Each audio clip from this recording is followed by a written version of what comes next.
നമ്മൾ ഇതുവരെ ചെയ്തുകൊണ്ടിരുന്ന ഒരു മെത്തേഡിൽ നിന്നും മാറി മറ്റൊരു മെത്തേഡിൽ ഞാൻ പറഞ്ഞ ചില കണക്കൊക്കെ ചെയ്യിച്ചപ്പോൾ ഞാൻ പറഞ്ഞില്ലേ, ഈ കണക്ക് ചാപ്റ്റർ മൊത്തം പഠിച്ചു കഴിയുമ്പോൾ നിങ്ങൾക്ക് വേറെ ഒരു മെത്തേഡിലും ചെയ്യാമെന്ന് പറഞ്ഞു. ആ മെത്തേഡാണ് നമ്മൾ ഈ കണക്ക് മുതൽ എന്ത് ചെയ്യാൻ പോകുന്നത്, പഠിക്കാൻ പോകുന്നത്. നീ എഴുന്നേറ്റൊന്ന് വായിച്ച ചോദ്യം.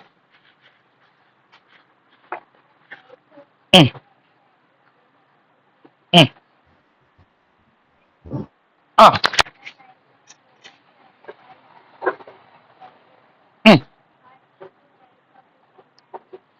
ഓക്കെ, എന്താണ് വായിച്ച ചോദ്യത്തിന്റെ അർത്ഥം?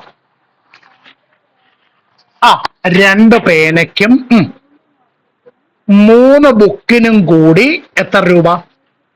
110 രൂപ. ആ 2 പേനയ്ക്കും 5 ബുക്കിനും കൂടി 170 റുപ്പീസ്, 170 രൂപ. അങ്ങനാണെങ്കിൽ ഇപ്പൊ മേടിക്കേണ്ടത്, അങ്ങനാണെങ്കിൽ what is the price of a pen? ഒരു പേനയുടെ വില എന്താണ്? ആൻഡ് എ നോട്ട് ബുക്ക്, ഒരു നോട്ട് ബുക്കിന്റെ വില എന്താണ്? ചോദ്യം എല്ലാവർക്കും മനസ്സിലായോ? രണ്ടിക്കൊന്ന് വർക്കിംഗ് കൊടുത്തിട്ടുണ്ട്, എഴുതിയിട്ടെ. അപ്പൊ ഒരു മലയാളത്തിൽ ചോദ്യം മനസ്സിലായോ? ഒന്ന് ലെഫ്റ്റ് ആയിട്ട് ഒന്നുകൂടെ ജോയിൻ ചെയ്യുക.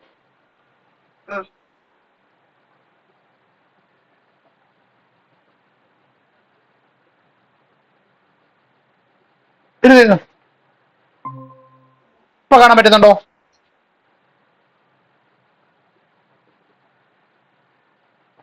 ഇപ്പൊ കാണാൻ പറ്റുന്നുണ്ടോ? അപ്പൊ എന്ത് ഈ 2p + 3b = 110 110 എഴുതി വെച്ചേക്കുന്നതിന്റെ അർത്ഥം? 2 പേനയ്ക്കും 3 ബുക്കിനും കൂടി 110 രൂപ. അപ്പൊ ഈ 2p + 5b = 170 എന്ന് പറഞ്ഞാലോ, 2 പേനയ്ക്കും 5 ബുക്കിനും കൂടി എത്ര രൂപ? ഇത്രയും കാര്യം ഒക്കെ ആണല്ലോ. നമ്മളൊന്ന് കണക്ക് തുടങ്ങണമല്ലോ. എങ്ങനെ ഈ കണക്കൊന്ന് തുടങ്ങും നിങ്ങളുടെ അഭിപ്രായത്തിൽ? പേനയുടെ വിലയും കണ്ടുപിടിക്കണം. ഒരു പേനയുടെ വില, price of a pen equal പറഞ്ഞു ശരിയാ? എക്സ്. അപ്പൊ എഴുതിക്കോളൂ, price of a pen. A pen അല്ല, a pen. Price of a pen. മലയാളത്തിൽ ഒരു പേനയുടെ വില സമം എക്സ്. അടുത്തത് price of a notebook. ഒരു നോട്ട് ബുക്കിന്റെ വില സമം വൈ. രണ്ടൂടെ ചേർത്ത് സപ്പോസ്. ഇതിൽ ആർക്കെങ്കിലും സംശയമുണ്ടോ? ഇല്ല. ഓക്കെ ആണല്ലോ? അപ്പോ റെഡി ആണല്ലോ? ഓക്കെ. നമ്മുടെ ആദ്യം എഴുതി വെച്ചേക്കുന്ന സംഗതി എഴുതുക. 2 pens + 3 notebooks equal 110 110 ബ്രാക്കറ്റിൽ ഗിവൺ. എന്താ അർത്ഥം? 2 പേനയ്ക്കും 3 നോട്ട് ബുക്കിനും കൂടി എത്ര രൂപയുണ്ട്? ഇതൊന്ന് എക്സും വൈയും വെച്ച് നിങ്ങൾക്ക് പറയാമോ? ഒരു നോട്ട് ബുക്കിന്റെ വില എക്സ്. അപ്പൊ 2 നോട്ട് ബുക്കിന്റെ വില 2x, which implies 2xa plus ഒരു നോട്ട് ബുക്കിന്റെ വില y. അപ്പൊ 3 നോട്ട് ബുക്കിന്റെ വില 3y = 110 110. Equation number okay. എഴുതിയില്ല. ഇനി നമുക്ക് രണ്ടാമത്തെ കണ്ടീഷൻ എടുക്കാമല്ലോ. എന്താണ് നമ്മുടെ രണ്ടാമത്തെ കണ്ടീഷൻ? എഴുതിക്കോ. 2 pens + 5 notebook equal 170 ബ്രാക്കറ്റിൽ ഗിവൺ. ഇതേപോലെ എക്സും വൈയും വെച്ചെന്ന് പറഞ്ഞാട്ടെ. 2x + 5y = 170. ഇക്വേഷൻ നമ്പർ ഒരു പുതിയ മെത്തേഡിലെ കണക്കായതുകൊണ്ട് ഇത്രയും കഴിഞ്ഞിട്ട് നിങ്ങൾ പേന അടച്ച് ബുക്കിലോട്ട് വെക്കുക, ബുക്ക് അടച്ചു വെക്കുക. ശ്രദ്ധിച്ചിരിക്കുക. ഞാൻ ആ 2 ഇക്വേഷൻ ഒന്നുകൂടെ എടുത്ത് എഴുതുക. 2xa + 3y equal 110. Equation number 2x plus 5y equal 170. 170. Equation number 2. ഇവിടെ നിങ്ങൾ ശ്രദ്ധിച്ചു നോക്കിയാൽ നിങ്ങൾക്ക് ഒരു പ്രത്യേകത കാണാൻ പറ്റും.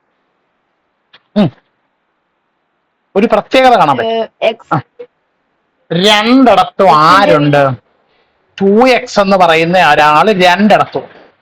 അങ്ങനാണെങ്കിൽ ഈ ഇക്വേഷൻ സോൾവ് ചെയ്യാൻ, ഈ സമവാക്യം സോൾവ് ചെയ്യാനുള്ള ഏറ്റവും എളുപ്പമാർഗം ഇക്വേഷൻ നമ്പർ 1 നിന്ന് ഇക്വേഷൻ നമ്പർ 2 എന്ത് ചെയ്യുക? തിരിച്ചു കുറച്ചാലും കുഴപ്പമൊന്നുമില്ല. എങ്ങനെ?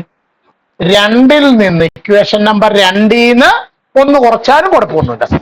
അങ്ങനെ നമ്മൾ കുറയ്ക്കാവുന്ന തീരുമാനത്തിൽ എത്തിയത്. രണ്ടിടത്തും ആര് കിടപ്പുണ്ട്? 2x. അപ്പൊ കുറയ്ക്കുമ്പോ ആരങ്ങ് പൊയ്ക്കോളും? 2x നിന്ന് 2x കുറച്ചാൽ 2x നിന്ന് 2x കുറച്ചാൽ 0. x അങ്ങ് പോയി. 3y നിന്ന് ആലോചിച്ച് പറയണം, 5y കുറയ്ക്കണം. ആലോചിച്ച് പറയണം. 3y നിന്ന് എന്ത് വരും? -2y. എന്ത് വരും? -2y. എന്ത് വരും? അപ്പൊ നമ്മൾ ആദ്യം അതും കൂടി -2y ഈക്വൽ 110 നിന്ന് 170 കുറയ്ക്കണം. വലുതിൽ നിന്ന് ചെറുത് കുറച്ച് വലുതിന്റെ ചിഹ്നം. 170 110 കുറച്ചാൽ 60. വലുതിന്റെ ചിഹ്നം -60. 30. അപ്പൊ -2y ഈക്വൽ -60. അപ്പൊ വൈയുടെ വില എങ്ങനെ പിടിക്കും? y ഈക്വൽ -60 ഡിവൈഡഡ് ബൈ, ഇവിടെ -2 കൊണ്ട് ഗുണിച്ചേക്കുന്നു, ഇൻഡു ചെയ്തേക്കുന്നു, മൾട്ടിപ്ലൈ ചെയ്തിരിക്കുന്നു. അപ്പുറത്ത് കൊണ്ടുപോയാൽ ഡിവൈഡ് ചെയ്യണം, ഹരിക്കണം, ഭാഗിക്കണം. അപ്പോൾ ഐശ്വര്യയെ y equal negative divided by negative positive 60 divided by 2 30. 30. ആരുടെ വില കിട്ടി? വൈയുടെ വില കിട്ടി. എന്ത് കിട്ടി? ഇതിന് പറയുന്ന പേരാണ് എലിമിനേഷൻ മെത്തേഡ്. എന്താ പറയുന്നത്? അങ്ങനെ കേട്ടോ? മറ്റേ TV ഷോയ്ക്കകത്തിലൊക്കെ എലിമിനേഷൻ റൗണ്ട് എന്ന് കേട്ടിട്ടില്ലേ? എന്ന് വെച്ചാല് അതുവരെ പങ്കെടുത്തുകൊണ്ടിരുന്ന ചില ആളുകളെ പുറത്താക്കി മത്സരിക്കുന്ന ആളുകളുടെ എണ്ണം കുറയ്ക്കുന്ന റൗണ്ടിന്റെ പേരാണ് എലിമിനേഷൻ. ഇവിടെ ആരെ എലിമിനേറ്റ് ആയി പോയി? x എലിമിനേറ്റ് ആയി പോയിട്ട് നിങ്ങൾക്ക് ആരുടെ വില കിട്ടി? ഇനി y കിട്ടിയാൽ x എങ്ങനെ കണ്ടുപിടിക്കും? ഇത് ഏതെങ്കിലും ഇക്വേഷൻ കൊടുത്താൽ പോരെ? പറഞ്ഞാട്ടെ. ഏതെങ്കിലും ഒരു ഇക്വേഷൻ, ഇന്നൊന്നുമില്ല, ഏത് ഇക്വേഷൻ ഉണ്ടെങ്കിലും കൊടുക്കാം. പറഞ്ഞോ. y equal 30 in equation number 1. മലയാളത്തിൽ y സമം 30 എന്ന് സമവാക്യം 1 ആരോപിച്ചാൽ ഇക്വേഷൻ നമ്പർ 1 ഇംപ്ലൈസ് പറഞ്ഞാട്ടെ 2x പ്ലസ് 3 ഇൻറ്റു വൈക്ക് പകരം 30 ആണോ? ഈക്വൽ 110 ആണോ? ശരിയേ? ആണ്. അപ്പൊ 2x പ്ലസ് 3 ഇൻറ്റു 30 90 ഈക്വൽ 110. 110 ആണോ? അപ്പോ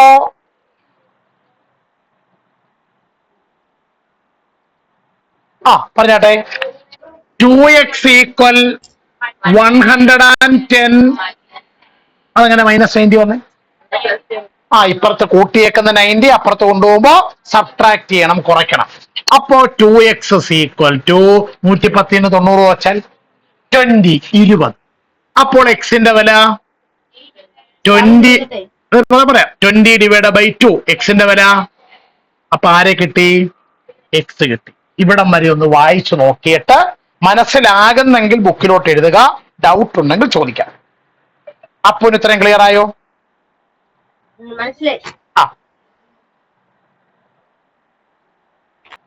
ആണോ? അല്ല, നമ്മളോട് ചോദ്യം.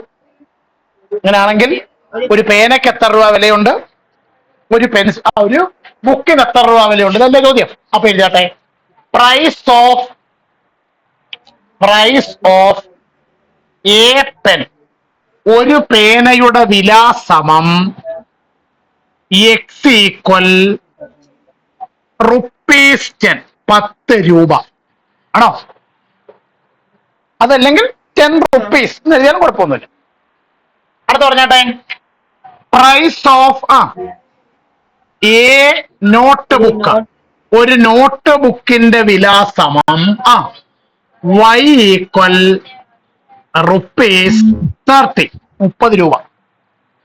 ഇനി പരീക്ഷ കഴിഞ്ഞിട്ട് കൈയടിച്ചിട്ട് ഇങ്ങനെ ഇറങ്ങി പോരരുത്. ഈ കിട്ടിയ ഉത്തരം ശരിയാണോ നമ്മൾ അവിടെ വെച്ച് ചെക്ക് ചെയ്യണം. എങ്ങനെ ചെക്ക് ചെയ്യും? പേനകത്ത് വെച്ച് ഇതാണ്ട് കിടപ്പുണ്ട്. ഒരു പേനായ്ക്ക് 10 രൂപ. അപ്പൊ 2 പേനായ്ക്ക് 2 ഗുണം 10 സമം 20. ഒരു നോട്ട് ബുക്കിന് എത്ര രൂപ? അപ്പൊ 3 നോട്ട് ബുക്കിന് 3 ഗുണം 30 ഈക്വൽ 90.